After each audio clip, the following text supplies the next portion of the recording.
Salutations! Welcome to another exciting episode of Articulation Radio. I am your hostess, the eternally grateful Goddess Sage. Articulation Radio is pleased to have on the line with us the author, Miss Linda Freeny, the author of the works, The Dogs of Linen. Linda, how are you on the line? I'm on the line.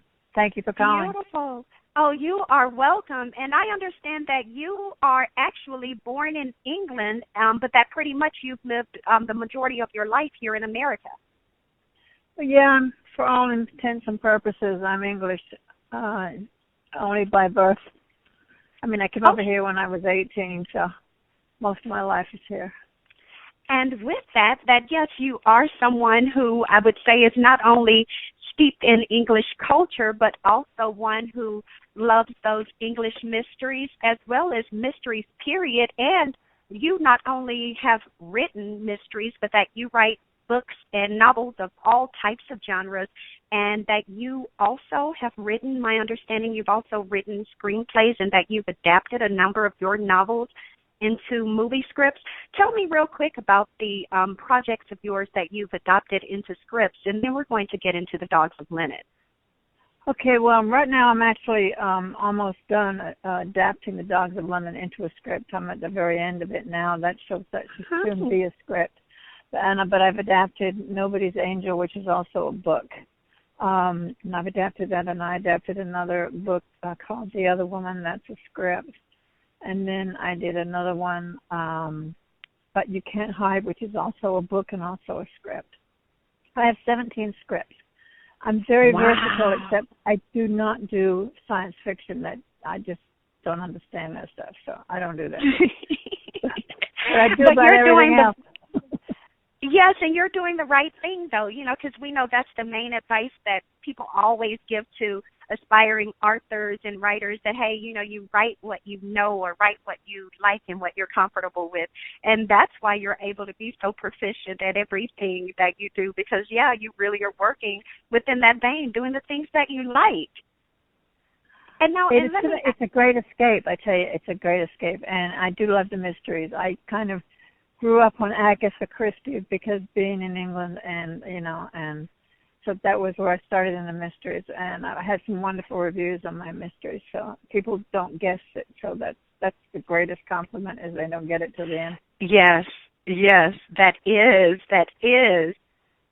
And what tips would you give to people who would like to delve into the mystery genre, or even people who are like, hey, I've already written a mystery novel, but people guessed it halfway through. What tips would you give to people? Well, I think I'm a different kind of writer. I don't storybook. So when I start to write a book, I know basically where I'm going, and I know who's going to be murdered and so forth and that stuff. But I don't very often, and in most cases, I don't have the actual perpetrator till close to the end of the book. And I lay clues along the way, and then towards the end I will decide, and then have to go back, obviously, and change all the clues around. But what it does is it keeps me as a reader as well as a writer. Yes, and I love that part. I love that part because that way like I said, I don't know very often, in most cases, until the very end myself, and it's great. Yes. How do I tell people how to do that? I can't, because I write differently than anybody else. Most people storyboard, and if you go to classes, which I never did, they tell you got to storyboard and you got to do this and that. I'm just not that organized, either in life or my books. But I think it helps me to be more interesting. And I think the main reason that my books are successful, and they have been successful lately, is because the characters stay with you. After you lay the book down, the characters don't go away. And that's what's most important. Despite the process, you do want to have something that people really can experience. And, of course, having a work that they can enter into by having such strong characters and, of course, such a core story. You know, it's something that I would say is our tips that you're giving, and even letting them see how they don't have to necessarily feel like there's a certain formula to follow. The only real formula is just being true to you and just letting it flow out. Absolutely, and I'm so glad you get that, because it does flow out. I mean, as the end of one chapter I'm going into another, I mean, I'm not, like I said, I'm not storyboarded, so it goes. And the last book, The Dogs of Lennon, is 484 pages, I think, or 424, something like that. It was the biggest book I ever wrote, but that one begged to be written because it's timely. Yeah. It's about the media bias, and the characters there, I guarantee you, will stay with you. Yeah, because even from just a description for, I'm sorry, go ahead. No, I mean, they still stay with me. Yes. And it's been years that I wrote it, but, you know, I mean, I still How think long about did it take you for your thickest work? For your biggest work, how long did it take you? And for your smallest work, how long did it take you? Or thinnest smallest is, you know, like 6 to 8 months, but the Dogs of Lennon was because it's fact-based mixed in with the fiction with these characters that makes it interesting. So I did research. I did many years. Yeah, it sounds so juicy. I did 2 years of research to make sure that the facts that I put in there were not some of the, say later, well, that didn't really happen. Yeah, it did. Yeah, and it sounds juicy just from the description that I was reading, where it says how, of course, and later on I'm going to ask you about historical fiction, because pretty much to me that's what this seems like it is, or what it probably is categorized as. But it's to hear how it's described, how you get the mixture of facts, but then, of course, you have the fiction. But there are these different elements that are so interwoven to where it's hard to tell the facts from fiction, and some of the facts that you know are facts, you know they're facts. So naturally you're going to be inclined to believe some of the fiction you read is fiction. So it's like that's the reason why the lines are blurred, and that's what makes the project sound so exciting.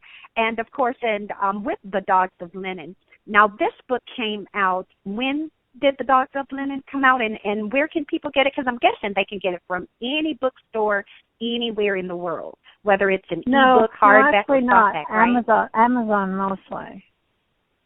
Oh, okay. And so people now, her website now is lfreenywriter.com. That's L for Linda. Her last name, Freeny, Freeny, writer, WRITER.com. Go to lfreenywriter.com and order your copy of The Dogs of Lennon if you haven't already done so. And as you just heard her say, you can get it off of Amazon as well. You can get it from her website, and you can get it from Amazon. So make it a point to head on over. Matter of fact, head over to her website right now, or even if you get it from Amazon, whenever you order it, after you get the book, make it a point to go back to either of those websites, whichever one you got it from, and leave a review, please, so that way, of course, you can not only share with your friends that you're there around and talking to what you thought about the work, but you can also make sure that Linda has a chance to hear your feedback directly, as well as other readers would have the chance to share in your experience too. Now, Linda, how much is the book? And do you have any events coming up where they can get them autographed? The Dogs of Lennon is $19.99 because it's a thicker book, and that's paperback, and I think it's $29.99 if you get the hardcover, which nobody ever does. And the others are like $12.99, I think. Okay. But you know, I just really feel like, you know, I've had some wonderful reviews. I don't know if you've seen that endorsement that Josh gave me, for a guy from London. That endorsement. Yes, I did. That was fabulous. I mean, obviously. Yeah, it was a glowing review. Yes, and he read it from cover to cover, obviously. Right, exactly. And I've had people who say, you know, that they can't put it down, and that's a heck of a book to read from beginning to end, I tell you. I mean, because it's not a small book. But it sounds like a book that you're stuck with, you know, because from what his review the way it read was like, no, this is one of those that flows, even though, no, it's not a small book, but it's a book that you can gobble up, even if you want, over a weekend, over, you know, a travel, over a single sitting, you know, it's however way. And, of course, by single people, you know, I mean, you know, you're putting it down, you're getting up, doing other things. That's what I mean by that, you know. But, yeah, you know, it's definitely something where, as people would say, it's a page-turning book is the way it seems from the review that I did see out. Yeah, and it's planned that way. I mean, every chapter, I would tell, and I'm sure every good writer knows that already, but when every chapter should want you to go to the next one and to the next one and to the next one, so that, you know, maybe eventually you'll fall asleep reading it or whatever you do.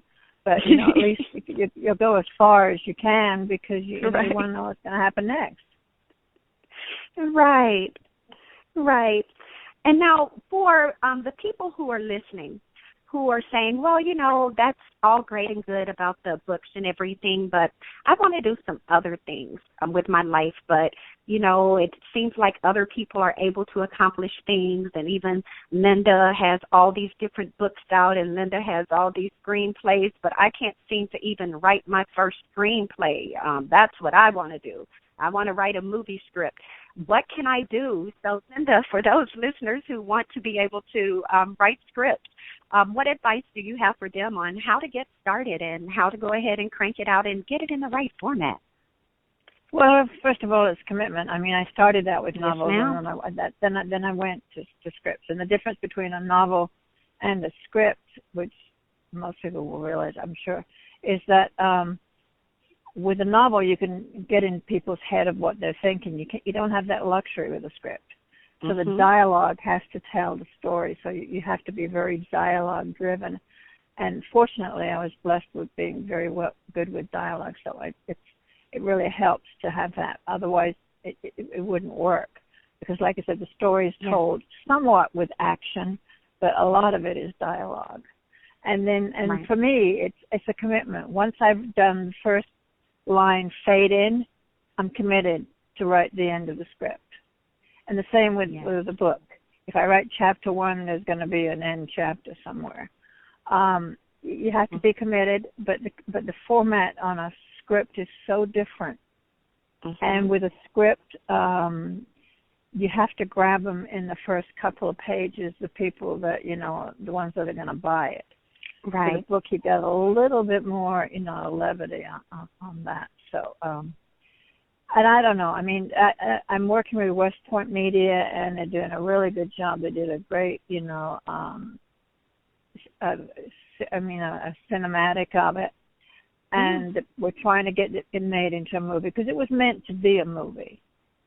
And it reads as though it would be, as far as from the review, because, of course, to me, and his review is kind of like a summary, really, because I feel like just from reading that review that you referenced earlier that I've read the book. But no, I want to read the book because I'm thinking, wow, this has so much stuff, and I can tell he just touched on, because it's like if you can say all of that, and I know for a fact, no, it has to be. It's other little nuggets in here, and it's like, what is it that I can find that's, you know, just hidden here just for me?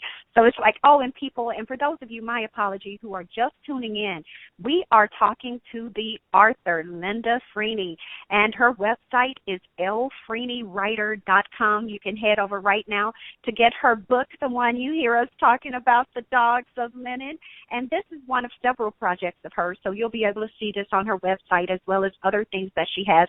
But be sure to snatch up The Dogs of Linen from lfreenywriter.com, as well as, of course, I would say when you're out on Amazon, you know, snatched on up as well. But, of course, Miss Linda, let me ask you real quick now. We've talked about your prices. The book is going to be converted into a movie soon. Have you all, and I know that it's still, you know, in production, but have you all possibly set a possible release date for the movie for The Dogs of Linen? No, because we haven't actually got a producer that's committed to it yet. And this is where we are. And you know, it was coming soon. You know, I'm not believing. Yeah, I hope so. I'm not a great believer in coincidence. I think things happen for a reason. And I just got back from a trip, and I was reading one of those trash magazines that you read. You know, those movie magazines that you only read on standing in the airplane. aisle. Yeah. You read them on. Yeah, right. You read them on camping trips and on a plane. And I was reading about, you know, that Jennifer Aniston and Brad Pitt were talking about making a movie about their own love story. Well, I thought, you know, they may be a little too old for this. I'm not sure. But, you know, there will be no greater love story than this doomed love story. It's a doomed love story. And if any love story was ever doomed, theirs was. So I'm trying to find how to get a hold of them because I think that, you know, better this than make up something else. And I think that, yeah, you should follow up on that because, yes, from what was described about the Dogs of Linen, this is definitely a doomed love story. And for anyone who's in media or knows people in media, just from the nuances you already, and I'll just throw this out real quick at you because I had jotted this down from the summary. Doomed love story involving Lisa and Grant.